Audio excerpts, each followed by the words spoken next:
Here we are at the end of another week. Time for our weekly wrap up. You're going to get 2 weeks for the price of one because we didn't get a chance to do it last week. Here we go, weekly. I know I get some people who laugh at some of the comments that I make. So unless you've been living under a rock last week, did you see Elon Musk and Mike Cannon-Brookes sharing tweets?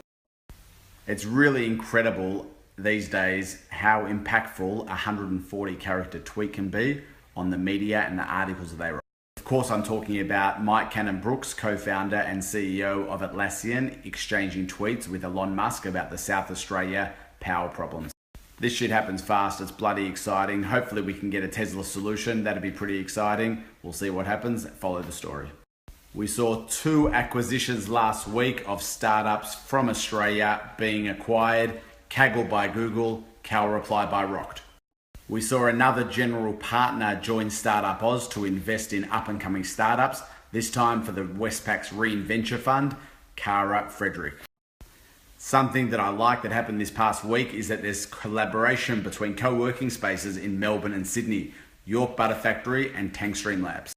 These guys are giving their members the opportunity when traveling interstate to be able to sit in each other's co-working spaces. Let's see if that expands to other co-working spaces across Australia.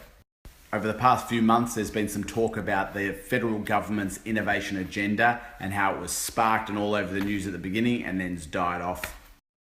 Well, this week they launched their 5th landing pad, this time in Singapore, following up on Tel Aviv, Berlin, Shanghai, and San Francisco. Have you had a chance to visit one of the landing pads from across the world, those 5 cities? If you have, reply back via Snap. Let me know what you thought of it. I'm going to try and get to a few this year. Let's just talk briefly about raising capital. It's not an easy task. It always takes longer than you expect, and it requires a lot of time and focus. Taking the easy option, or what might seem to be an easy option, is not always the right path that you should take. What I'm talking about is businesses that are premature to go public on the ASX, going public, and then are becoming an absolute train wreck. One such business that's been in the news this week about the board trying to shut it down is OnePage. It's really tough for the founders, stakeholders, but more important, the message out there in the market for founders around when businesses like this start going downhill. As a founder, it's worth spending time thinking about why you need the capital, what you're going to spend it on, where's best to get the capital from. And when you're thinking about where you're going to get the capital from, you need to ensure there's alignment between your objectives and milestones you want to achieve and the investors or where you're getting the capital from.